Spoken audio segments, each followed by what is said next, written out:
My neighbor cut down my beloved tree without asking. So I came up with a plan that made him regret it in ways he'll never forget. I've lived in this house for 34 years. It's not big, not flashy, just a 2-bedroom craftsman with chipped white paint, a creaky porch swing, and a roof that groans every time the wind pushes through in winter. But the thing that's always made this place feel like home isn't the house itself. It's the tree in the backyard. The old maple. I can still picture the day my dad planted it. I was 6. The shovel was taller than I was, and Dad's hands were rough from years of working as a mechanic. He let me help by holding the sapling steady while he scooped dirt around its base. Back then, it was barely taller than me. Just a spindly thing with a few leaves clinging to the branches. Give it time, Dad told me, patting the soil down. One day, you'll be able to sit under it and feel like the whole world's quiet. He was right. Through middle school, I sat under that tree sketching in my notebook when I didn't feel like dealing with kids. In high school, it was where I took my first date, Lisa Simmons, sharing a blanket and an awkward first kiss. After my dad died, I sat under it with a beer in my hand, staring up through the branches like they could connect me to him somehow. The maple's roots ran deep, and so did mine. Over the years, it became more than just a tree.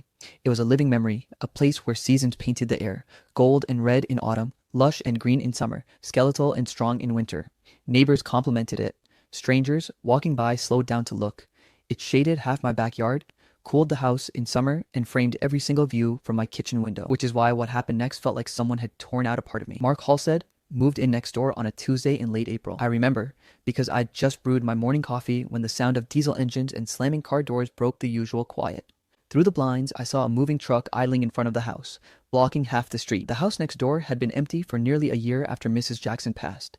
She'd been a sweet, soft-spoken widow who baked too much bread and always left a loaf at my door around Christmas. When she died, her kids sold the place to some real estate investor. I figured the new owner might be a young couple, maybe someone who'd blend in with the neighborhood's quiet pace.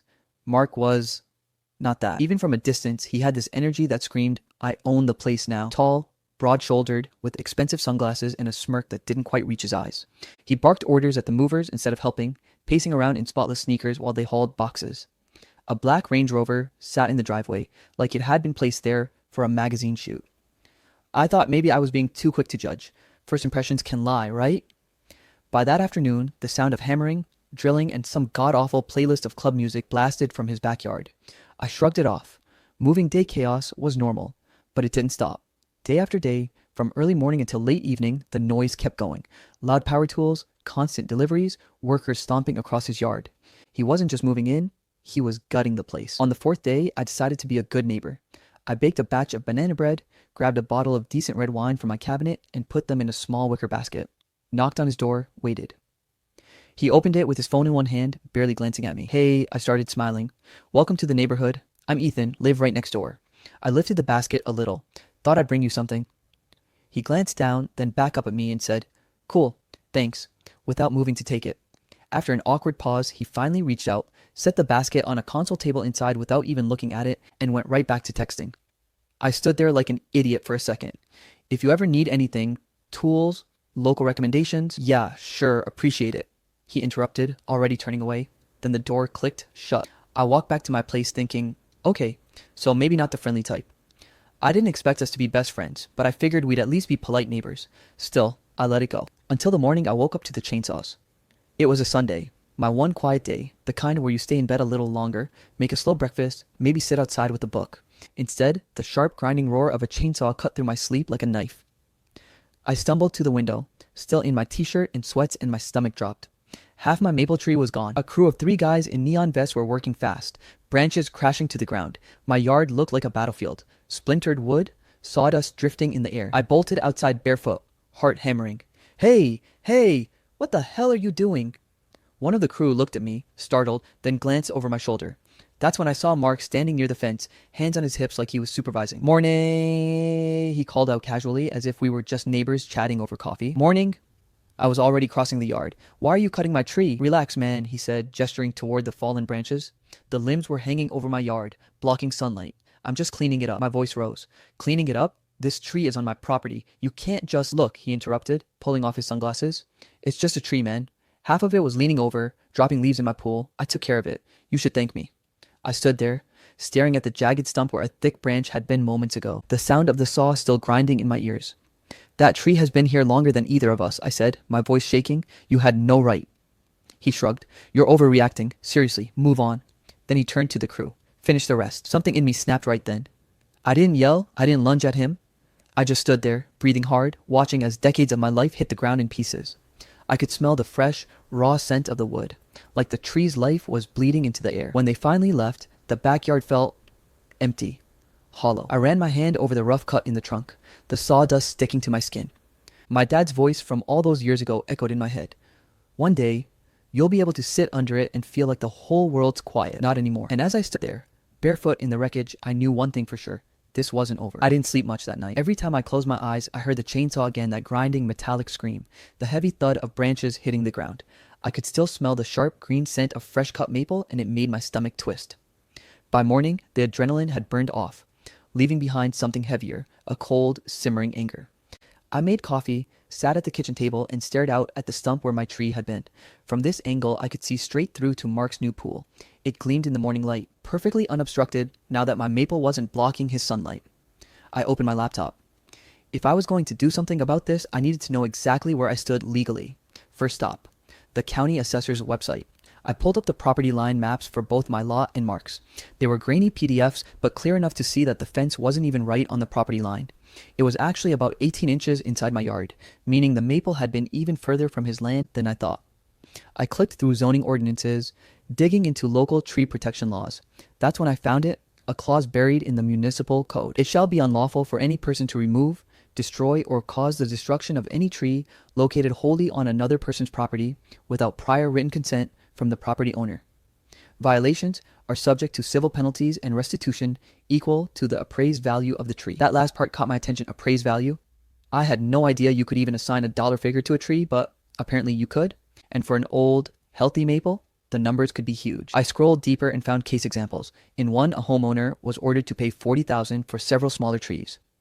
The more I read, the more I realized Mark hadn't just been arrogant, he'd been stupid. The sound of footsteps on gravel pulled me out of my research. I looked out the kitchen window and saw Mrs. Turner shuffling across her driveway in her faded blue robe, a steaming mug of tea in her hand. She was in her 70s, wiry and sharp-eyed, the kind of neighbor who knew everyone's business but somehow never made it feel intrusive. I stepped outside to meet her. "Morning, Ethan," she said, glancing toward the bare spot where the tree used to stand. Her mouth tightened. "I saw what happened yesterday. Nearly choked on my tea watching those men hack away like that." "You saw it?" I asked, a flicker of hope in my voice. "Clear as day. Around 10 in the morning. I was out front deadheading my roses when the truck pulled up. At first, I thought they were trimming branches, but then I saw the man with the dark glasses, your new neighbor, pointing up at the tree and waving his arms. Next thing I knew, the saws were going." I felt my jaw tighten. "Would you be willing to say that officially?" She gave me a little smirk.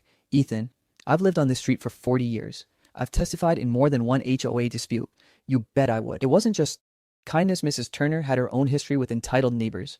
I'd heard stories about how she once fought off a developer who tried to pave part of her yard for shared parking.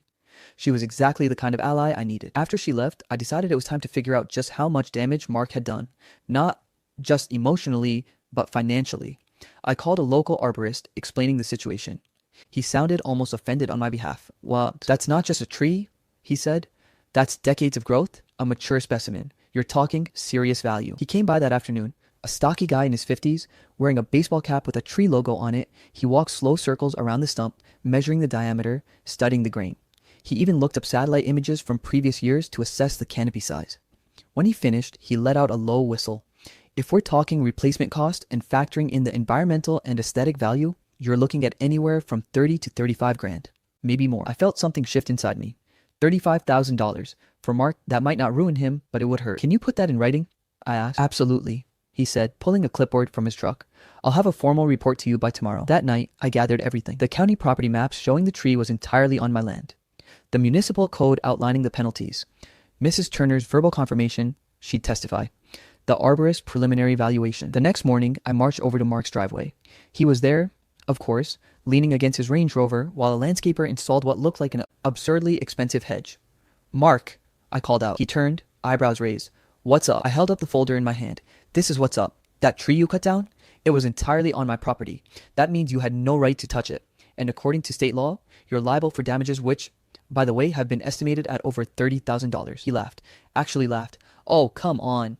You're really going to lawyer up over a tree?" "Yes," I said, my voice steady. "Because it wasn't just a tree. And because you broke the law." He shrugged, smirking.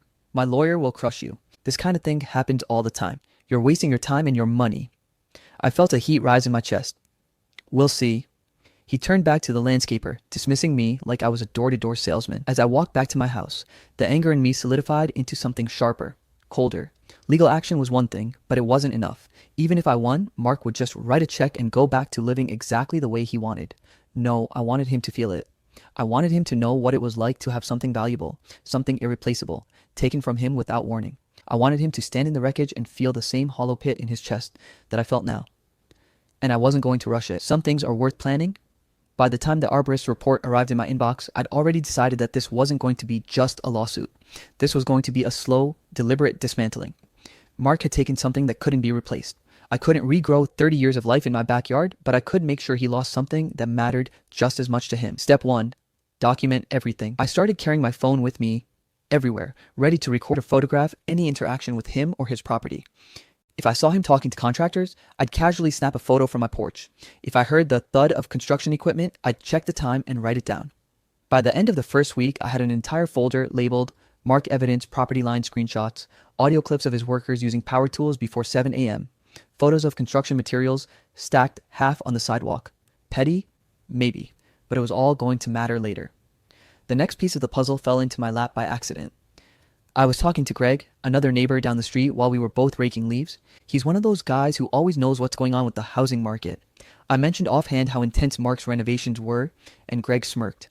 "Oh, he's flipping that place," Greg said. "He told me at the block barbecue last month, plans to list it in a few months for nearly double what he paid." That made my pulse quicken. If Mark was banking on selling soon, then his timeline mattered. And if there's one thing that can tank a house's sale value, it's bad publicity and unresolved legal disputes. This wasn't just about revenge anymore, it was about leverage. I started small. There's a city ordinance about construction noise before 8 a.m. on weekdays and before 9 a.m. on weekends. Mark's crew seemed to think that was more of a suggestion than a rule. Every time they fired up power tools too early, I filed a noise complaint. The first couple went nowhere, but by the third, an officer actually came out to issue a warning. Then I noticed something else. The new deck his crew was building in the back didn't have a permit posted. I checked the city's public database and found no record of any recent permits for his address. So I filed another complaint.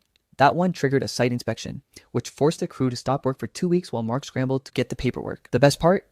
He had no idea I was behind it. When I saw him pacing his driveway one afternoon, phone pressed to his ear, barking at someone about delays, I had to bite my tongue to keep from smiling. Around that time, I started seeing Claire more often. She was younger than Mark, maybe mid-30s, with warm brown hair and a way of speaking that made it seem like she was always trying to smooth over tension. The first real conversation we had was when I was bringing groceries in. She was out walking their golden retriever and stopped at the edge of my driveway. "Hi," she said, giving a little wave. "I just wanted to say, I'm sorry about the tree." I wasn't sure how to respond, so I just nodded. "Thanks. I told Mark it wasn't our place to make that call," she went on, lowering her voice. "But, well, he doesn't always listen." That much was obvious. From then on, we'd chat occasionally when she was out walking the dog or tending her flower bed. I never pushed for information, but I didn't have to. She offered it freely. One afternoon, she mentioned, almost in passing, this place is kind of a big deal for him. One of his other flips fell through last year, and it put us in a tight spot. I filed that away immediately. Financial stress was leverage. By late summer, my plan was taking shape. I'd hit him legally with the tree lawsuit, but I also wanted to poison the well for his house sale without ever crossing into anything I couldn't defend. That's where the public awareness angle came in. I joined our neighborhood Facebook group, which I'd avoided until now. I started by commenting on unrelated posts, building a bit of a presence so I wouldn't look like I was only there to stir trouble. Then one evening, I posted a simple, carefully worded message. Has anyone else dealt with a neighbor removing a tree from their yard without permission? Just wondering what others' experiences have been. Still pretty heartbroken over losing a maple that's been in my family for decades. I didn't name names, but I didn't have to. The comments started rolling in. People wanted details. Some guessed right away who I meant. Mrs. Turner chimed in, confirming she'd seen it happen. A few others added their own gripes about the guy with the Range Rover, how he was rude to delivery drivers, how his crew blocked driveways, how his music was always too loud. I didn't push it further, yet. The seed was planted. By the end of the week, Mark had unknowingly become a hot topic in the group. The beauty of it was that I wasn't lying, wasn't defaming him. I was just letting the truth circulate in the right places. And if a potential buyer happened to search his name or the address and stumble onto a public neighborhood thread full of complaints, well, that wasn't my fault. As I sat on my porch one warm evening, flipping through the growing thread on my phone, I glanced over at Mark's house. The floodlights flicked on as his crew carried tools to their trucks. He stood in the driveway, phone in hand, looking frustrated. He didn't know it yet, but the trap was already set. The thing about revenge is, most people think it's about the big, flashy moment, the explosion, the final blow. They're wrong. Real revenge is a series of paper cuts, each one small enough that your enemy can't scream about it without looking paranoid, but deep enough to bleed them dry over time. That's how I was going to end Mark. It started with a post. Not a rant, not an angry expose. That would have been sloppy, traceable, and easy for him to dismiss as emotional. No, my post was a carefully planted seed. I sat at my desk late at night, the glow of the screen reflecting in my coffee. I opened the local Facebook group, the one where everyone gossiped about potholes and lost cats, and typed like I was just another concerned neighbor. Hey everyone, just wanted to give a heads up. Noticed some property damage near Maple Street. Saw a man around 6'2", with short dark hair and a red flannel shirt walking away from the scene. Not making accusations, just want people to stay alert and maybe check any security cams. I never mentioned Mark's name. I didn't have to. Anyone in our neighborhood could connect the dots. He was the only one matching that description who wore that damn red flannel every other day like it was his signature. I hit post. Then I sat back and let the internet do the work. Within an hour, Mrs. Turner commented, "Funny. I saw someone like that too. Near the Henderson's fence. Looked like he was in a hurry." 2 more neighbors chimed in. Then 5. Some were probably making it up, just to be part of the drama. But the point was, working the image of red flannel guy was now in people's heads, and Mark had no idea the story was spreading without his name ever being typed. The next morning, I walked past his driveway. He was out front, pretending to clean his truck, but really just glaring at me. "You think you're clever?" he muttered as I passed. I smiled like I had no idea what he was talking about. "Morning, Mark. Beautiful day." That's when I knew I had him. He was already playing defense. 2 days later, I dropped my second chess piece. I filed a civil lawsuit, nothing dramatic, just a small claims case for property damage and harassment.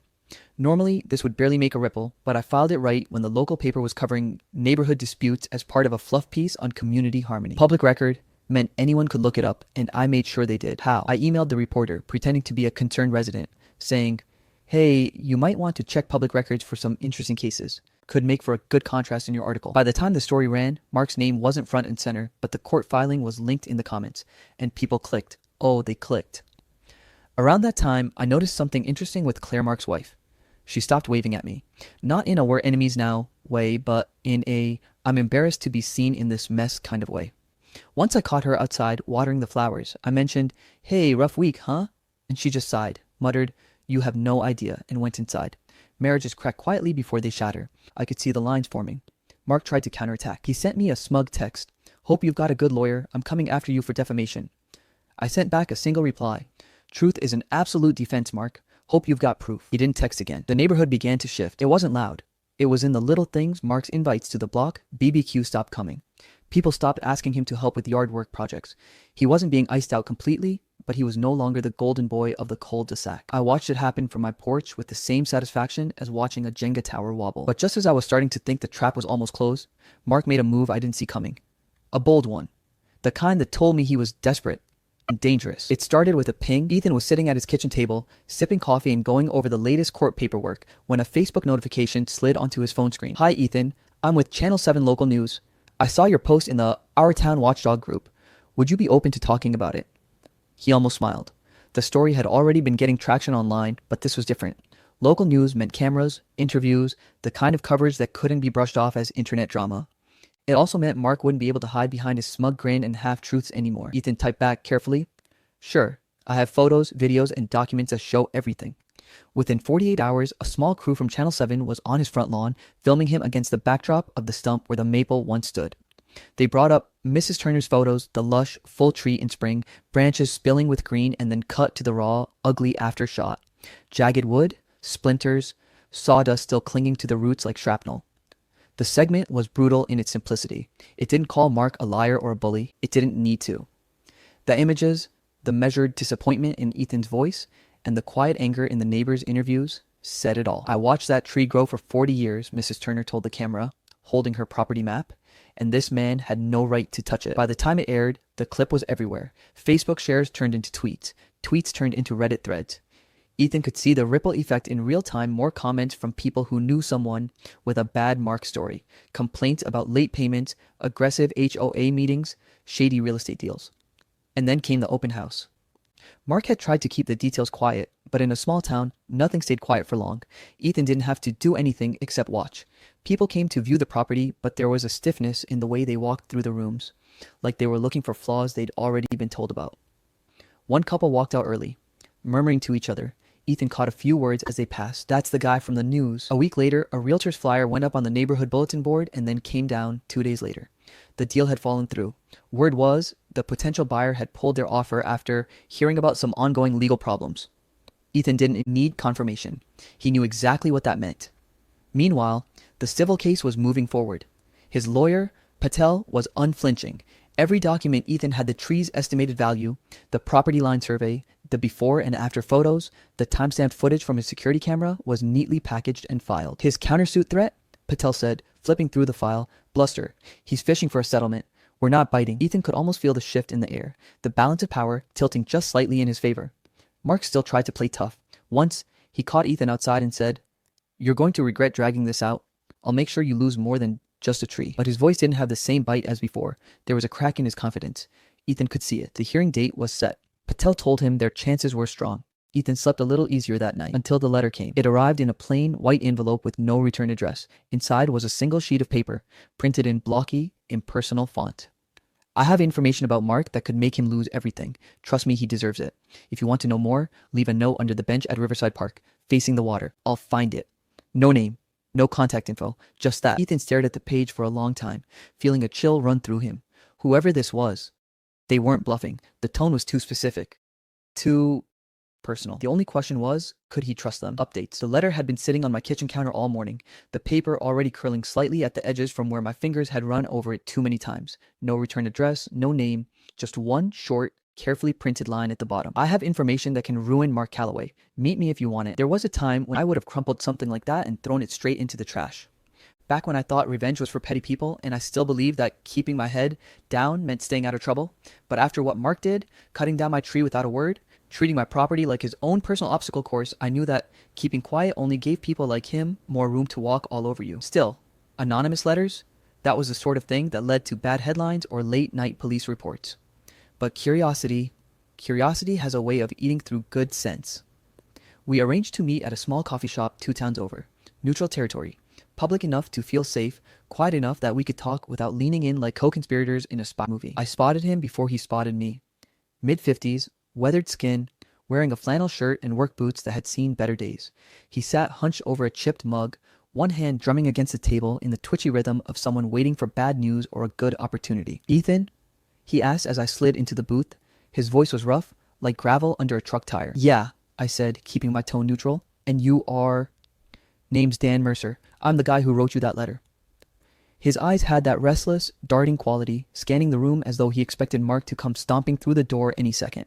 When he finally fixed his gaze on me, there was something else there, a kind of stubborn satisfaction. "I hear you've had your own run-in with Mark Calloway," Dan said, his mouth twitching in what might have been a smile. "Man's a parasite, eats through people, their money, their patience, and then he moves on like nothing happened." I didn't answer right away. Letting silence hang in the air tends to tell you more about a person than their words. "You worked with him?" I asked finally. Dan leaned back, his jaw tightening. "Worked for him. Contracting gig. 3 years ago. Renovation job on some commercial space he was flipping. I put in 6 months of labor, fronted some of the materials when he claimed cash flow issues. You know what I got for it? Half my pay and a threat to stop harassing him when I asked for the rest." I'd expected a story about a bad job, maybe a sour business deal. What I hadn't expected was for Dan to pull out a manila envelope and slide it across the table like we were in the middle of a corporate espionage thriller. Inside were photocopies of contracts, invoices, and most interestingly, internal emails between Mark and a silent business partner. My eyes skimmed the subject lines. "Inflated costs for tax purposes. Keep the subs quiet. They can't afford lawyers. Change the date on that permit application. They'll never notice." Every page made my pulse tick up another notch. Fraud, falsified permits, intimidation tactics. "This isn't just civil court material," I murmured. "This could get him charged." Dan's smile was thin and humorless. "That's the idea, but here's the thing. I don't have the money or patience to take him down myself. I'm just tired. He's been doing this for years, and people like him don't get touched unless someone makes enough noise in the right places." I slid the papers back into the envelope, careful not to linger too long. "You're sure this is real?" Dan leaned in. "Every damn word, every forged signature. I kept it all because I figured someday someone else would need it. And now, here you are." "Back home?" I laid the envelope on my kitchen table and stared at it like it was radioactive. I could see the headlines already: local contractor faces fraud charges. The idea was intoxicating. Mark losing everything. His smug confidence evaporating when the cops showed up. But criminal territory was a dangerous game. Once you cross into it, you can't control the fallout. If the evidence made it to the wrong hands, I could get dragged into something bigger than property lines and felled trees. I found myself pacing. If I leaked this too early, Mark could spin it as a personal vendetta. But if I waited, if I timed it just right, I could drop it when it would do the most damage, when his credibility was most critical. That night, there was a knock on my door. I wasn't expecting anyone. And when I opened it, Claire was standing there, Mark's wife. She looked tired. Not the kind of tired that comes from a bad night's sleep, the kind that comes from years of living next to a ticking time bomb. "I shouldn't be here," she said before I could speak, "but I need you to know, I'm sorry about the tree. I didn't know he was going to do that." I nodded slowly, unsure what game she was playing. "All right?" She hesitated, glancing over her shoulder like she was afraid Mark might materialize behind her. "Things aren't good at home. I've been thinking about leaving him for a while, but he doesn't make it easy." The words were heavy, not an admission exactly, but a crack in the wall. "Claire," I said, keeping my voice low, "if you ever need help, you should know you have options. And I think you're going to have more leverage soon than you realize." Her brow furrowed, but she didn't press me. She just nodded once and left, her figure retreating into the dark. I went back to the table, to the envelope. The weight of it seemed different now. This wasn't just about Mark anymore. Claire's words had shifted something. This was about the collateral damage he'd caused to everyone around him. If I wanted to hurt Mark the most, I couldn't just toss this evidence into the fire and watch him burn. I had to time it, wait until he needed his reputation intact. An upcoming land deal, a public appearance, a moment when the smallest crack could collapse the whole structure. I pulled out my phone and started digging through county records. Mark had been trying to get approval for a new development, one that required him to present a clean record to investors and the local zoning board. Perfect. When I say I was careful with the contractor's evidence, I mean painfully careful. I didn't just shove a manila folder into some random reporter's hands and hope for the best. No. I wanted Mark's life to unravel in slow motion. A quick explosion would give him time to recover. I wanted a collapse so prolonged and public that there would be no rebuilding. I scanned, organized, and labeled every document the contractor gave me. There were invoices that showed full payments collected for work that was never completed. Emails where Mark promised priority service to clients who paid extra, then ghosted them for months. Even forged inspection reports that could have landed someone in serious legal trouble if anything went wrong. It wasn't just shady, it was criminal. But I didn't send it to the police, not yet. I knew once it became an active criminal investigation, the whole thing could be locked up in legal red tape. Instead, I went with the court of public opinion. And the court of public opinion loves nothing more than a story about a smug businessman getting caught with his pants down. So I created a burner email account, wrote a short cryptic message. "You might want to look into the attached files. It seems your recent feature subject isn't who he claims to be." I attached everything, sent it to the same local reporter who had covered my tree story. No name, no return address, no digital fingerprints that could lead back to me. 2 days later, the first spark hit the kindling. The reporter emailed me back emailed the burner account back, thanking me for the incredibly valuable tip and saying their investigative team was already on it. By the end of the week, a teaser segment aired. Local businessman under scrutiny for questionable practices, tune in at 10 for the full story. And oh, they delivered. The broadcast started with a recap of the tree incident using the same photos and sound bites that had already made Mark look like a suburban villain. Then they transitioned. But this isn't the only controversy surrounding Mr. Mark Henderson. They pulled up old client complaints, the falsified documents, the uncompleted jobs. They even tracked down 2 homeowners who were still dealing with unpermitted electrical work Mark's crew had left behind. One woman said on camera, "If we hadn't caught it, our house could have burned down. And when we tried to contact Mark about it, he blocked our number." It was brutal.